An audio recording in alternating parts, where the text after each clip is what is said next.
예루살렘 찬양대 찬양을 주님께서 기뻐 받아주신 줄로 믿습니다. 저희 또한 큰 은혜를 받았습니다. 우리도 하나님 앞에 항소 한 마리를 드릴까요? 436장 나 이제 주님의 새 생명 얻은 몸, 우리가 다시 한번 주님을 높여드리고 경배하겠습니다.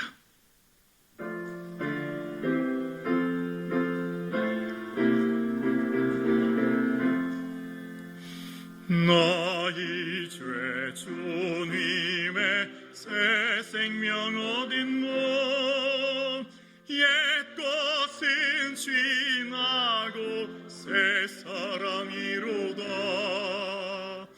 그 생명 내 맘에 강같이 흐르고 그 사랑 내게서 해같이 빛난다. 영생을 누리며 주 안에 살리라.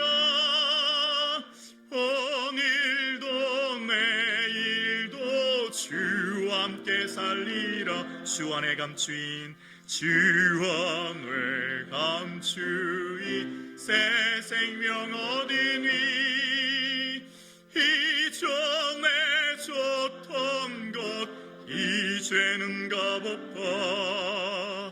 하늘의 은혜와 평화를 맛보니 찬송과 기도로 주와 함께 살리 영생을 누리며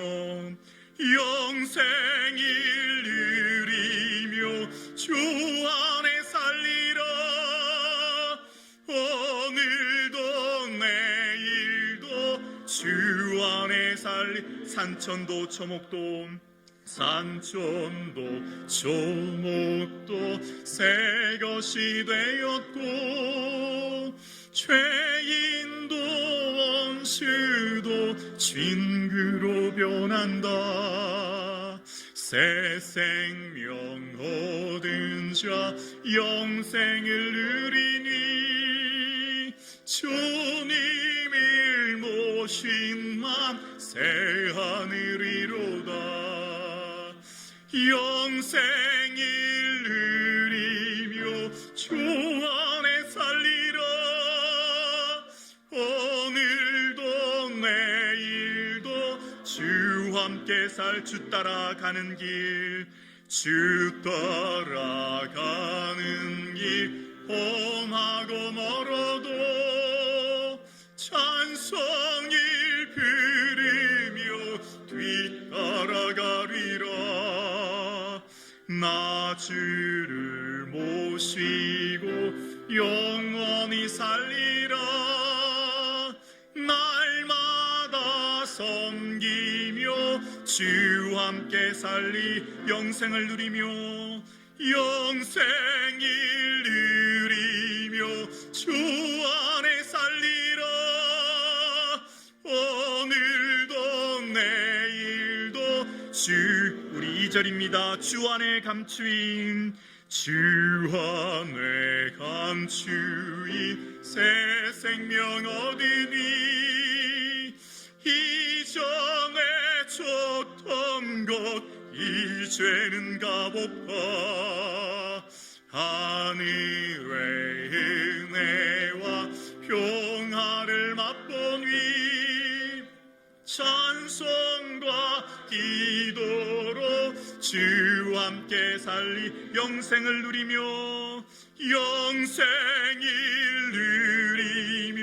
주 안에 살리라. 오늘도 내일도 주와 함께 살리라.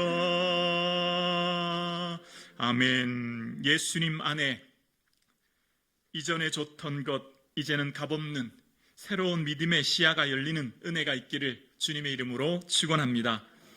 예수님의 삶의 가장 중심, 가장 최우선, 끊임없이 반복하셨던 것, 정해진 시간 새벽, 정해진 장소 감람산, 그리고 또한 어떠한 선택의 중요한 결정에 앞서서 하신 것, 바로 기도셨죠.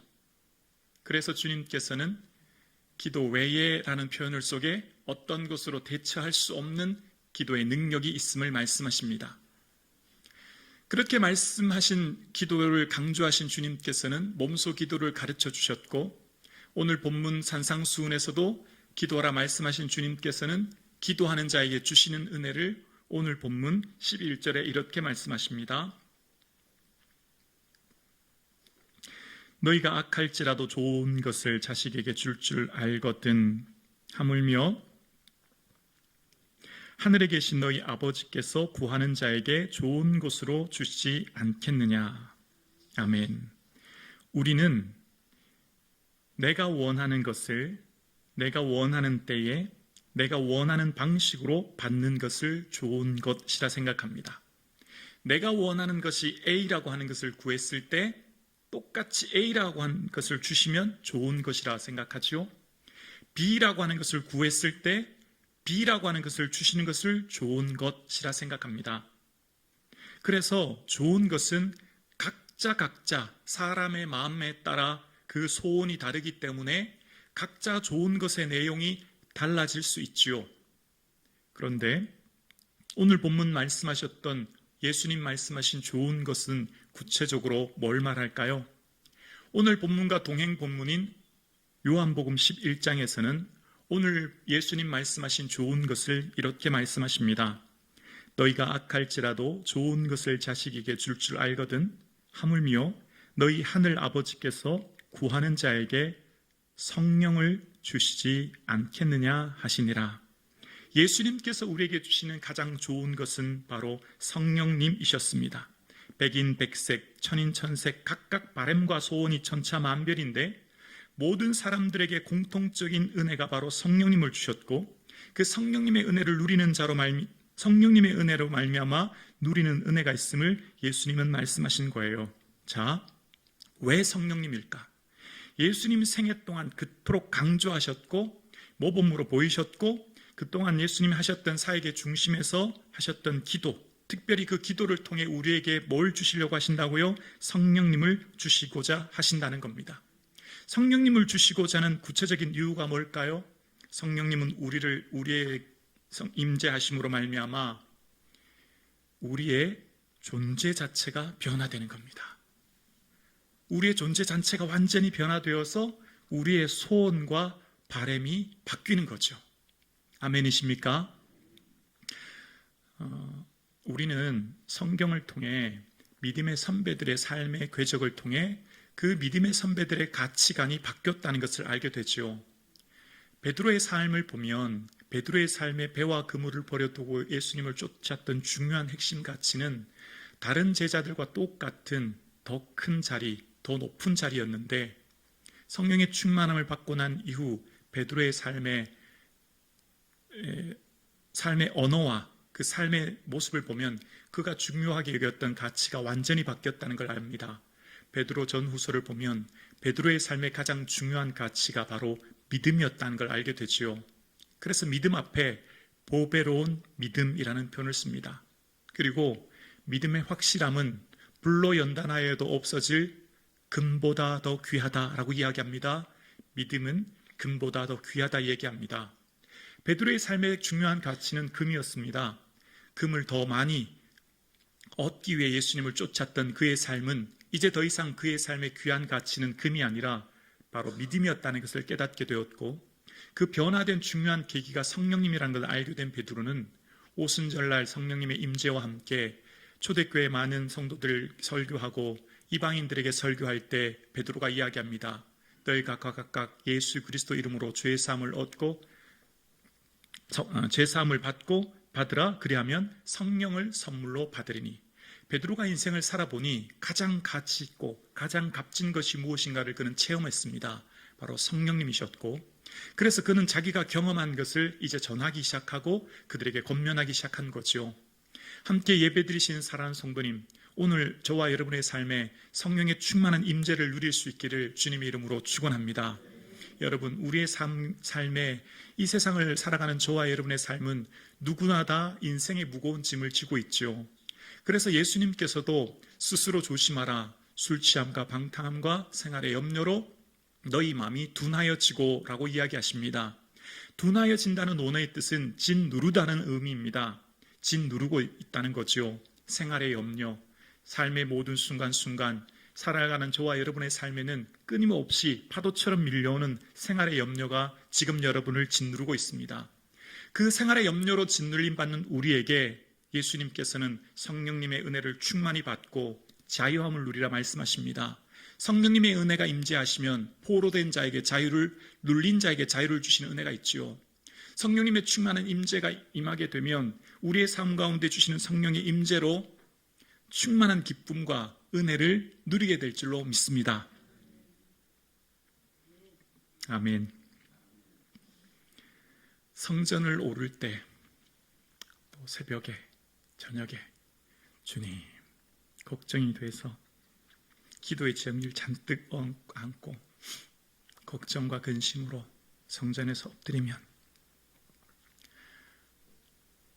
하나님의 주시는 은혜 속에 내 마음을 쏟아놓고 내 삶을 아뢰면 시간이 흐른 후에 성령님의 충만한 임재를 경험케 하시고 그 성령의 충만한 임재와 은혜 속에 주님은 고요하고 잠잠하게 하시고 그 누리는 은혜로 말미암아 충만한 기쁨을 얻게 하신 후에 이 성전을 나갈 때 성전을 문을 열고 계단을 내려가 하늘과 구름들을 보면 성전에 들어오기 전 구름, 하늘, 산이었는데 그 은혜를 받고 난 후 성전을 나가면 이전에 보이던 구름, 이전에 보이던 산, 이전에 보이던 나무가 아니란 걸 알게 됩니다. 성령의 충만한 임재를 받으면 반드시 새로운 시야를 열어주십니다. 성전을 오를 때는 기도하기 전에는, 엎드리기 전에는 고통스러운 삶의 아픔으로 삶이 견디기 힘들어 주님 앞에 올라왔지만 주의 은혜를 구하고 충만한 은혜를 받으면 이전과 같은 것이지만 이제 새롭게 보이는 은혜가 있는 것이지요. 이것은 경험한 자만이 알 수 있는 은혜입니다. 그래서 여러분, 우리의 삶 가운데 왜 주님이 기도하라 하실까요? 사실 여러분, 기도가 좀 짐이 되지 않으신가요? 기도가 좀 부담이 되지 않으신가요? 우리가 스트레스 받지 않은 방법 두 가지가 있습니다. 아무것도 하지 않든지 해도 힘이 들지 않든지. 그렇지 않습니까? 교회 봉사를 아무것도 안 하면 편합니다. 반대로 봉사를 해도 힘들지 않다면 이겨낼 수 있는 거죠. 성령님은 충만한 임재를, 은혜를 경험하면 해도 힘들지 않은 은혜를 우리가 경험하게 될 줄로 믿습니다. 아멘이십니까? 성령님의 임재와 은혜를 누리게 되면 새로운 시야가 열리게 되죠. 그리고 우리의 삶의 의지가 얼마나 약한지 몰라요. 노력과 애씀으로 내가 할 수 없는 한계를 늘 느낍니다. 여러분, 인생의 행복 시리즈를 설교하면서 말은 삶이 됩니다. 감사는 행복을 만듭니다. 또 생각은 인생을 바꿉니다. 수많은 주제를 생각하면서 깨닫는 게 있어요. 다 아는데, 다 알고 있는데, 그 말씀 다 맞는데 내가 감사하지 못하고 내가 기뻐하지 못하고 내가 실천하지 못하는 한계에 갇혀 살아간다는 것을 깨닫게 됩니다. 그래서 우리의 삶 가운데 내가 잘 알고 깨달아 알고 행하고 싶지만 행할 수 있는 힘과 능력이 부족하다는 걸 깨닫게 돼요. 그래서 우리가 붙들어야 될 것이 바로 성령님을 의지하는 것입니다. 성령님을 의지할 때 성령님이 나를 이끌어 가시는 거죠. 성령님이 나의 삶을 이끌으시는 것입니다. 그래서 깨닫는 것이 있어요. 성령님의 이끄심에 나를 온전히 위탁하는 것입니다. 물이 흐를 때 장애물을 만나면 돌아가고 막힌 곳은 채울 때까지 기다리듯이 성령님의 임재는 자연스러움에 나를 맡기는 거예요. 인생의 흐름에 나를 맡기는 겁니다.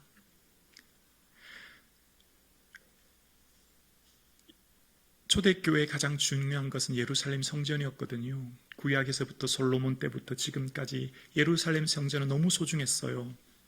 그것이 그들의 삶의 신앙과 믿음의 중심이었는데 그들의 삶에 예루살렘 교회에 큰 박해와 시련이 있게 됩니다. 그로부터 흩어지게 되죠. 더 이상 예루살렘 교회에 집착할 수 없게 된 거예요. 그동안 그들에게 중요하게 여겼던 그 교회를 떠나게 되었죠. 그리고 사마리아를 비롯해 이방 땅으로 흩어집니다. 주님의 이끄심에 맡기고 흩어지는 거예요. 그래서 어떻게 되죠? 이방 선교의 전초기지인 안디옥 교회가 세워진 것입니다. 성령의 임재는 우리의 집착을 내려놓게 해요. 우리의 생각을 내려놓게 하지요. 그들의 삶에 그토록 중요한 것은 유대인이었습니다. 사마리아인들은 짐승처럼 취급했습니다. 그들은 선민 사상에 갇혀 세계관에 갇혀 그들의 복음의 대상은 오직 유대인뿐이었습니다. 그런데 그들의 삶에 그 사람에게 집착했던 그 세계관이 깨어지지요. 예루살렘 교회에서 흩어진 이후 그들은 사마리아의 복음을 전하고 그들에게도 성령이 임재하게 되고 그로부터 소아시아와 유럽의 복음을 전함으로 온 세계 복음이 흩어지게 됩니다. 성령님은 나의 제한과 나의 한계, 나의 생각을 내려놓게 하고 나의 집착을 벗어버리게 하죠. 그래서 여기에 기쁨이 있는 거예요. 예전에는 이것 외에는 안 된다고 생각했는데, 이 장소 외에는, 이 사람 외에는, 이것 외에는 절대 안 된다고 생각했는데 알고 보니 그것을 내려놓게 하시고 그거 없어도 아무 문제 없다고 하는 것을, 오히려 그것을 내려놓음으로 내게 더 평안을 준다고 하는 것을 깨닫게 되죠. 이 시대를 뒤덮고 있는 가치가 한 가지 있다 생각합니다. 감정이 하나 있다고 생각합니다. 그것은 바로 분노라고 생각합니다. 지금 이 시대 대한민국을 뒤덮고 있는 감정 하나는 분노 아닙니까? 모든 사람들이 분노의 감정에 휩쓸려 있습니다. 이러한 시대적 가치 가운데 살아가는 저와 여러분의 삶 가운데 성령님은 우리에게 기쁨을 허락하십니다. 평안함을 허락하시죠. 성령님은 언제나 성령님이 임재하시는 그 사람의 마음속에 기쁨을 주시죠. 왜냐하면 예수님이 그러셨거든요. 예수님이 가신 곳에는 언제나 기쁨의 잔치가 일어났습니다. 아들의 죽음 슬픔 속에 가슴 메어지는 장례 행렬을 멈춰 세우고 그 죽은 사람을 살림으로 잔치의 자리로 만드셨지요. 빈들에 먹을 것이 없어 굶주려했던 그들, 배고픔에 허기져했던 그들에게, 아무것도 없는 그들에게 주님께서는 먹이시며 기쁨으로 기쁨의 공동체를 만드시는 거예요. 예수님께서 가신 곳은 언제나 기쁨이 흘러넘쳤습니다. 축제와 잔치와 감사의 공동체가 된 거죠. 성북중앙교회는 기쁨의 공동체가 될 수 있기를 주 이름으로 축원합니다. 그 핵심에는 성령님이에요. 결국은 성령님이에요. 우리가 기도함으로부터 주시는 은혜가 뭐죠? 존재를 변화시키는 거죠. 어떠한 사람이 되어야 마땅하뇨? 거룩한 행실과 경건함으로 하나님의 날 임하기를 간절히 사모하라. 설교를 준비하면서 깨닫는 게 있어요. 설교는 설교의 내용이 아니란 걸 점점 깨닫게 돼요. 제가 여기서 설교하는 내용, 콘텐츠보다 컨테이너, 그릇, 제 존재 자체가 더 중요하다는 것을 끊임없이 깨닫습니다.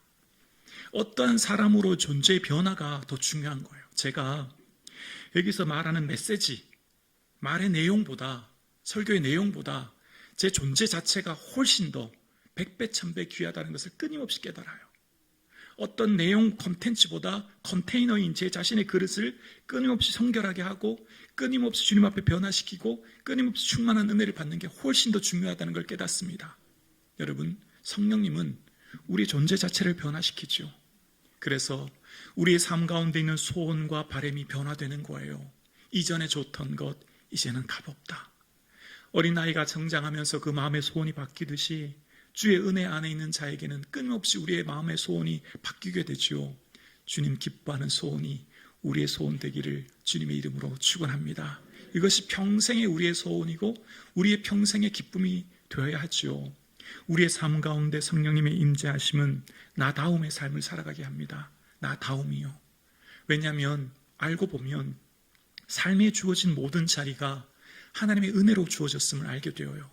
내가 만난 부모님과 형제자매, 내 아내와 아이들, 내가 만난 직장과 공동체, 우연에 어쩌다가 만난 것이 아닌 하나님께서 예비하신, 그리고 하나님 나를 보내신 자림을 알기 때문에 주어진 삶의 자리에 나다움의 삶을 살아가지요. 그래서 부끄러울 것이나 부러워할 것이 없는, 제 외에는 부끄러워할 것이 없는 삶을 살게 됩니다. 당당하죠. 예수로 충만하여 예수로 채워진 인생은 내 주어진 삶의 나다움의 삶을 살기에 더 이상 사람들로부터 비교나 열등감으로부터 자유하는 삶을 살게 되죠. 그래서 성령의 충만한 임재를 받은 그 사람은 그 한 사람을 통해 기쁨이 넘치게 됩니다. 맡겨진 삶의 자리의 모든 일들을 기쁨으로 살아내는 삶을 살게 됩니다. 저와 여러분의 삶에 주님 주시는 은혜로 여러분은 세상 무엇보다도 소중한 존귀한 하나님의 자녀이고 둘도 없는 하나님의 특별한 하나님의 걸작품이기에 하나님께서 여러분에게 맡겨주신 고유한 사명과 은혜가 있고, 그래서 저와 여러분은 오늘도 이곳을 살아가고 있기에 주님 주시는 그 은혜를 바라보며 감사가 충만한 이 주일 오전 되기를 주님의 이름으로 축원합니다. 인생을 살면서 끊임없이 깨닫는 것이 있습니다. 내 뜻대로, 내 생각대로 되지 않는다는 것을 시간이 지나면 깨닫습니다. 모든 것이 주의 은혜 안에, 주의 계획하심 안에, 주의 이끄심 안에, 그 뜻 안에 이루어가고 있음을 깨닫게 됩니다. 오늘 함께 예배드리시는 저와 여러분의 삶에, 우리의 모든 삶에 인도하시는 성령님을 의탁하고 내 모든 것을 위탁하여 그 이끄심에 순종하며 살아갈 수 있는 은혜가 있기를 소원합니다. 성령님은 억지로 해서 저절로로 우리의 삶을 바꾸십니다. 성령님께 일하는 우리의 삶은 강제적으로, 강압적으로, 억지로 우리의 주의 사명을 감당하게 하시는 분이 아니라 기쁨으로, 저절로, 자발적으로, 동참함으로 주의 일을 하게 하시죠. 그래서 주의 일을 함에 있어서 힘든 많은 짐과 어려움이 있지만 우리가 그것을 짐으로 여기지 않는 이유는 주의 주시는 기쁨 안에 이겨낼 수 있는 힘을 주시기 때문이지요. 함께 예배드리시는 사랑하는 성북중앙 가족 성도님, 여러분의 삶을 짓누르고 있는 인생의 짐과 여러분을 고통스럽게 하는 마음의 무거운 아픔과 삶의 세월 속에 느끼는 수많은 인생의 어려움 속에서 자유할 수 있는 힘은 오직 성령님을 의지하는 것입니다. 성령님을 붙드시는 것입니다. 인생이 힘들고 지치고 어려울 때 주께 엎드려 주의 은혜를 구할 수 있는 저와 여러분 되기를 주의 이름으로 축원합니다. 그리하여 예수님께서 만드신 기쁨의 공동체를 우리도 삶의 구석구석에 만나는 사람들로부터 예수님께서는 거저 주고 조건 없이 만나시고 조건 없이 치유하셨던 것처럼 우리도 내가 주어진 삶의 자리에 아무 조건 없이 누구나 와서 함께 누릴 수 있도록, 누구나 먹고 마실 수 있도록 우리의 삶의 자리를 만들어가는 것이죠. 때로는 우리의 이 믿음의 여정이 내 자신의 실패와 무등 아픔을 겪으면서 때로는 힘들고 어려울 때도 있지만, 그러나 이 길이 생명의 길이요 진리의 길임을 알기에 우리는 포기하지 않을 것입니다. 이 믿음의 길의 여정에는 반드시 하나님 나라의 영광이 기다리고 있음을 우리는 알기 때문입니다. 작은 냇물에서 솟아난 냇물이 지류에 떠밀려가지 않고 본위에만 흐른다면 마침내 거대한 바다에 이르는 것처럼 우리가 우리의 살아가는 인생살이 가운데 예수님의 가시는 그 길을 놓치지 않고 걸어간다면 우리는 반드시 하나님 나라의 놀라운 영광에 도달하게 될 줄로 믿습니다. 오늘 예배하시는 저와 여러분의 삶에 성령님의 이끄심 따라 내 모든 것 위탁하며 삶의 자리가 기쁨이 넘치는 잔치의 자리로 만들어지는 역사가 있기를 주님의 이름으로 소원합니다.